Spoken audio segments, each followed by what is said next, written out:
ସମସ୍ତ ଉତ୍ତମ କାର୍ଯ୍ୟ ନିମନ୍ତେ ପ୍ରସ୍ତୁତ ଏବଂ ସମସ୍ତ ଉତ୍ତମ କାର୍ଯ୍ୟ ନିମନ୍ତେ ସୁସଜ୍ଜିତ ହେବା। ଏହି ସମ୍ପର୍କୀୟ ସତ୍ୟତା ଆମେ ଈଶ୍ୱରଙ୍କର ବାକ୍ୟରୁ ଦେଖିବା। ପ୍ରଭୁ ଆମମାନଙ୍କୁ ତାହାଙ୍କର ବାକ୍ୟ ଦ୍ୱାରା ଏହି ସମ୍ବନ୍ଧୀୟ ସତ୍ୟତା ବିଷୟରେ ସେ କହିଅଛନ୍ତି।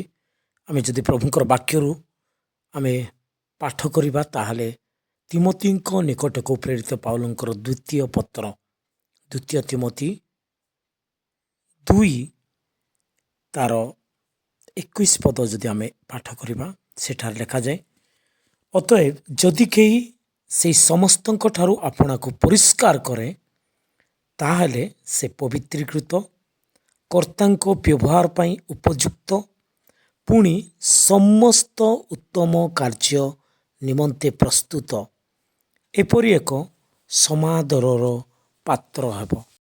ଈଶ୍ୱରଙ୍କ ଲୋକ ସିଦ୍ଧ ହୋଇ ସମସ୍ତ ଉତ୍ତମ କାର୍ଯ୍ୟ ନିମନ୍ତେ ସୁସଜ୍ଜିତ ହୁଏ। ପ୍ରଭୁ ଏହି ପଠିତ ବାକ୍ୟ ଦ୍ୱାରା ଆମ ସମସ୍ତଙ୍କୁ ଆଶୀର୍ବାଦ କରନ୍ତୁ। ଆମେ ଏହି 2 ପଦ ଯାହା ଆମେ ପାଠ କଲୁ, 2 ତିମୋଥୀ 2 ତାର 21 ଏବଂ 2 ତିମୋଥୀ 3 ତାର 17 ପଦ, ଆମେ ଯଦି ଦେଖିବା ତାହେଲେ ଏଠାରେ ଉଲ୍ଲେଖ କରାଯାଇଛି ସମସ୍ତ ଉତ୍ତମ କାର୍ଯ୍ୟ ନିମନ୍ତେ ସୁସଜ୍ଜିତ ହେବା ବିଷୟ ଏବଂ ସମସ୍ତ ଉତ୍ତମ କାର୍ଯ୍ୟ ନିମନ୍ତେ ପ୍ରସ୍ତୁତ ହେବା ବିଷୟ। ପ୍ରଥମରେ ଆମେ ଦେଖିଲୁ ଯେ ଗୋଟିଏ ବଡ଼ ଘରେ କେବଳ ସୁନା ଓ ରୂପାର ପାତ୍ର ଥାଏ ତାହା ନୁହେଁ, ମାତ୍ର କାଠ ଓ ମାଟିର ପାତ୍ର ମଧ୍ୟ ଥାଏ। କେତେକ ସମାଦର ଓ କେତେକ ଅନାଦର ନିମନ୍ତେ ଥାଏ। ଅତଏବ ଯେ କେହି ସେହି ସମସ୍ତଙ୍କ ଠାରୁ ଆପଣାକୁ ପରିଷ୍କାର କରେ ତାହେଲେ ସେ ପବିତ୍ରୀକୃତ, କର୍ତ୍ତାଙ୍କ ବ୍ୟବହାର ପାଇଁ ଉପଯୁକ୍ତ, ପୁଣି ସମସ୍ତ ଉତ୍ତମ କାର୍ଯ୍ୟ ନିମନ୍ତେ ପ୍ରସ୍ତୁତ, ଏପରି ଏକ ସମାଦରର ପାତ୍ର ହେବ। ଏଠାରେ ଆମେ ଦେଖୁ ଯେ ପ୍ରଭୁ ଆମ ସମସ୍ତଙ୍କୁ ପାତ୍ର ଭାବେ ଏହି ଜଗତରେ ସ୍ଥାପନ କରି ରଖିଅଛନ୍ତି। ପାତ୍ର ଭାବେ ଆମମାନଙ୍କୁ ସେ ବ୍ୟବହାର କରୁଅଛନ୍ତି।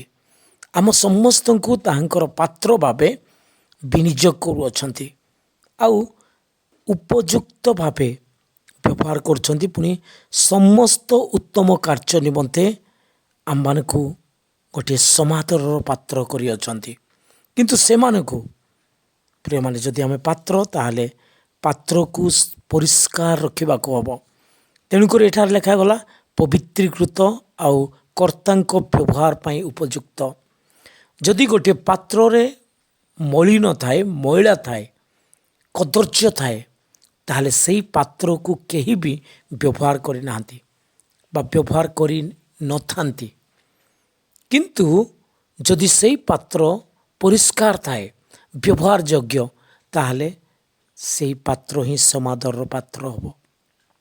ଆମମାନଙ୍କର ଆତ୍ମିକ ଜୀବନରେ ଯଦି କୌଣସି କଳୁଷିତ ଥାଏ, ଆତ୍ମିକ ଜୀବନରେ କୌଣସି ଅଧର୍ମ ପାପ ଯଦି ଥାଏ, ତାହେଲେ ପ୍ରଭୁ କେବେ ବି ଆମମାନଙ୍କୁ ବ୍ୟବହାର କରିବେ ନାହିଁ।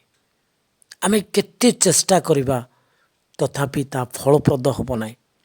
ଯଦି ପ୍ରଭୁଙ୍କର କାର୍ଯ୍ୟ ନିମନ୍ତେ ଆଉ ସେଇ ଉତ୍ତମ କାର୍ଯ୍ୟ ନିମନ୍ତେ ଆମେ ପ୍ରସ୍ତୁତ ହେବା ଗୋଟିଏ ସମାଦର ପାତ୍ର ଭାବେ, ତେବେ ଆମେ ଆପଣଙ୍କୁ ପରିଷ୍କାର ରଖିବାର ଅଛି। ଯଦି ଆପଣଙ୍କୁ ପରିଷ୍କାର ବା ପବିତ୍ରୀକୃତ ଯଦି ନିଜକୁ ସାବିତ କରିବା ନାହିଁ ପ୍ରଭୁଙ୍କର ବାକ୍ୟ ଦ୍ୱାରା, ନିଜ ଜୀବନ ଦ୍ୱାରା, ତାହେଲେ ଆମେ କେବେ ବି ବ୍ୟବହାର ହୋଇପାରିବା ନାହିଁ। ଏ ବିଷୟ ପ୍ରଭୁ କେବେ ବ୍ୟବହାର କରିବେ ନାହିଁ। ଉତ୍ତମ କାର୍ଯ୍ୟ ନିମନ୍ତେ ସେ କେବେ ବି ପ୍ରସ୍ତୁତ ହୋଇପାରିବ ନାହିଁ। ଏହି ବିଷୟ ଆମେ ଦେଖୁଛୁ। ତାପରେ ଆଉ ଗୋଟେ ବିଷୟ, କେତେବେଳେ ସେ ନିଜକୁ ଉତ୍ତମ କାର୍ଯ୍ୟ ନିମନ୍ତେ ସୁସଜ୍ଜିତ କରିଥାଏ, ଯେତେବେଳେ ସେ ପ୍ରଭୁଙ୍କର ବାକ୍ୟକୁ ଗୁରୁତ୍ୱ ଦେଇଥାଏ ଆଉ ସବୁ ଶାସ୍ତ୍ର ଈଶ୍ୱର ନିଶ୍ୱାସିତ ବୋଲି ଶିକ୍ଷା, ଅନୁଯୋଗ, ସଂଶୋଧନ, ଧାର୍ମିକତା ସମ୍ବନ୍ଧୀୟ ଶାସନ ନିମନ୍ତେ ଉପକାରୀ ବୋଲି ସେ ଜାଣିଥାଏ। ଆଉ ସେଇ ବାକ୍ୟ ଦ୍ୱାରା ଈଶ୍ୱରଙ୍କ ଲୋକ ସିଦ୍ଧ ହୋଇ ସମସ୍ତ ଉତ୍ତମ କାର୍ଯ୍ୟ ନିମନ୍ତେ ସୁସଜ୍ଜିତ ହୁଏ। ଏ ବିଷୟ ଲେଖାଯାଇଛି। ପ୍ରଭୁଙ୍କର ବାକ୍ୟ ଆଧାରରେ ହିଁ ସେ ଆପଣଙ୍କୁ ସଂଶୋଧନ କରିଥାଏ, ଆପଣଙ୍କୁ ଶାସନର ଉପକାରୀ ଭାବିଥାଏ, ଅନୁଯୋଗ ଭାବିଥାଏ। ଯଦି ପ୍ରଭୁଙ୍କର ବାକ୍ୟ ହିଁ ତାହାକୁ ସିଦ୍ଧ ଆଉ ସମସ୍ତ କାର୍ଯ୍ୟ ନିମନ୍ତେ ତାକୁ ସୁସଜ୍ଜିତ ବୋଲି ସେ ବିଶ୍ୱାସ କରେ ନାହିଁ ଆଉ ପ୍ରଭୁଙ୍କର ବାକ୍ୟକୁ ଗୁରୁତ୍ୱ ଦିଏ ନାହିଁ, ତାହେଲେ କେବେ ବି ପ୍ରଭୁ ତାକୁ ଉତ୍ତମ କାର୍ଯ୍ୟ ନିମନ୍ତେ ପ୍ରସ୍ତୁତ କରିବେ ନାହିଁ କି ସୁସଜ୍ଜିତ କରିବେ ନାହିଁ। ବାକ୍ୟର ଆଧାରରେ ହିଁ ଯଦି ସେ ଆପଣଙ୍କୁ ପରିଷ୍କୃତ କରି ବାକ୍ୟକୁ ବିଶେଷ ମଣି ବାକ୍ୟକୁ ଗୁରୁତ୍ୱ ଦେଇ ବାକ୍ୟ ଅନୁସାରେ ଯଦି ତା ଜୀବନ ଅଛି, ତାହେଲେ ସେଇ ଜୀବନକୁ ହିଁ ପ୍ରଭୁ ଆଉ ସେଇ ଲୋକ ସେଇ ବ୍ୟକ୍ତିକୁ ହିଁ ପ୍ରଭୁ ବ୍ୟବହାର କରିଥାନ୍ତି ତାହାଙ୍କର କାର୍ଯ୍ୟ ନିମନ୍ତେ। ଏଠାରେ ଲେଖାଗଲା ଉତ୍ତମ କାର୍ଯ୍ୟ ନିମନ୍ତେ ଆପଣଙ୍କୁ ପ୍ରସ୍ତୁତ କରିବ ବୋଲି। ଆମେ ଭାବିପାରିବା ସେବା କାର୍ଯ୍ୟ ବୋଲି। ପ୍ରଭୁଙ୍କର କାର୍ଯ୍ୟ ସେବା କାର୍ଯ୍ୟ ହିଁ ଅଟେ। ତେବେ ପ୍ରଭୁଙ୍କର କେଉଁ କେଉଁ କାର୍ଯ୍ୟରେ ସାମିଲ ବା ପ୍ରସ୍ତୁତ ସେ କରିଥାନ୍ତି, ପ୍ରଭୁଙ୍କର କେଉଁ କେଉଁ ବିଷୟରେ ସେ ନିଜକୁ ପ୍ରସ୍ତୁତ ବା ସୁସଜ୍ଜିତ କରେ, ସେ ବିଷୟ ପ୍ରଭୁ ହିଁ ଜଣାଇବେ ତାକୁ। ଏହି ଦିନମାନଙ୍କର ଅନେକ ଅଛନ୍ତି ଯେଉଁମାନେ କି ଭାବୁଛନ୍ତି ଖାଲି ବାକ୍ୟ ପ୍ରଚାର କରିଦେଲେ ହେଇଯିବ ବୋଲି। କେବଳ ସେବା କାର୍ଯ୍ୟ କରିବା ନିମନ୍ତେ ଖାଲି ପୁଲପିଟରେ ଠିଆ ହୋଇ ପ୍ରଚାର କରିଦେବି, ପ୍ରାର୍ଥନା ଯାଇ କାହା ଘରେ ଯାଇ କରିଦେବି, ଆଉ ମୁଁ ସେବା କାର୍ଯ୍ୟ କରୁଛି ବୋଲି ପ୍ରଭୁଙ୍କର କାର୍ଯ୍ୟ କରୁଛି ବୋଲି ସାବିତ ହେବି ବୋଲି। କିନ୍ତୁ ପ୍ରିୟମାନେ, ଯେତେବେଳେ ଆମେ ନିଜ ନିଜକୁ ପରିଷ୍କାର ରଖିବା ବାକ୍ୟ ପ୍ରକାରେ ନିଜକୁ ପବିତ୍ର ଭାବେ ରଖିବା, ତେବେ ପ୍ରଭୁ ଆମମାନଙ୍କୁ ତାହାଙ୍କର ଅନେକ କାର୍ଯ୍ୟର ଦାୟିତ୍ୱ ଦେବେ, ଅନେକ କାର୍ଯ୍ୟରେ ସାମିଲ କରିବେ ଆଉ ସେସବୁ ପ୍ରଭୁଙ୍କର ଉତ୍ତମ କାର୍ଯ୍ୟ ହେବ। ବାକ୍ୟ ପ୍ରକାରେ ପ୍ରଭୁ ତାକୁ ଅନୁଯୋଗ କରିବେ, ଶିକ୍ଷା ଦେବେ, ସଂଶୋଧନ କରିବେ ଆଉ ତାକୁ ଶାସନ ବି କରିବେ। ତାହା ନିମନ୍ତେ ସେହି ଶାସନ ବା ଧାର୍ମିକତାର ଶାସନ ଉପକାରୀ ହୋଇଯିବ ତା ନିମନ୍ତେ। ତେଣୁକରି ସେ ସିଦ୍ଧ ହୋଇକି ସମସ୍ତ କାର୍ଯ୍ୟ ନିମନ୍ତେ ଆପଣଙ୍କୁ ପ୍ରସ୍ତୁତ ବା ସୁସଜ୍ଜିତ କରିବ। ଏହା ହେଉଛି ଈଶ୍ୱରଙ୍କର ବାକ୍ୟର ସତ୍ୟତା। ଆଜି ଅନେକ ବିଶ୍ୱାସୀମାନେ କାହିଁକି ସେମାନେ ବ୍ୟବହୃତ ହୋଇପାରୁନାହାନ୍ତି ପ୍ରଭୁଙ୍କର ସେବାରେ, ପ୍ରଭୁଙ୍କର କାର୍ଯ୍ୟରେ? କାରଣ ଏହି ସବୁ କାରଣ ହେତୁ ପ୍ରଭୁ ସେମାନଙ୍କୁ ହିଁ ବ୍ୟବହାର କରିବେ ଯେଉଁମାନଙ୍କର ହୃଦୟ ସୂଚି, ଯେଉଁମାନଙ୍କର ଅନ୍ତଃକରଣ ପରିଷ୍କାର ଥିବ, ଯେଉଁମାନେ ପ୍ରଭୁଙ୍କର ସହିତ ଓତପ୍ରୋତ ଭାବେ ବାକ୍ୟର ସହଭାଗିତାରେ ରହିବେ ଆଉ ଆପଣଙ୍କୁ ସିଦ୍ଧ କରିବେ ପ୍ରଭୁଙ୍କର ବାକ୍ୟରେ।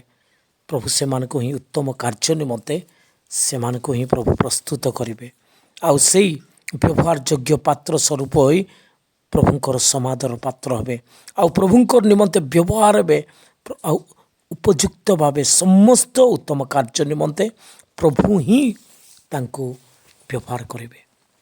ତେଣୁକରି ପ୍ରଭୁଙ୍କର କାର୍ଯ୍ୟ କରିବା ପାଇଁ, ପ୍ରଭୁଙ୍କର ସମସ୍ତ ଉତ୍ତମ କାର୍ଯ୍ୟ କରିବା ନିମନ୍ତେ ତା'ର ଯୋଗ୍ୟତା ହେଉଛି ଈଶ୍ୱରଙ୍କର ବାକ୍ୟ ଦ୍ୱାରା ପରିଷ୍କୃତ ହେବା, ଆପଣଙ୍କୁ ସିଦ୍ଧ କରିବା।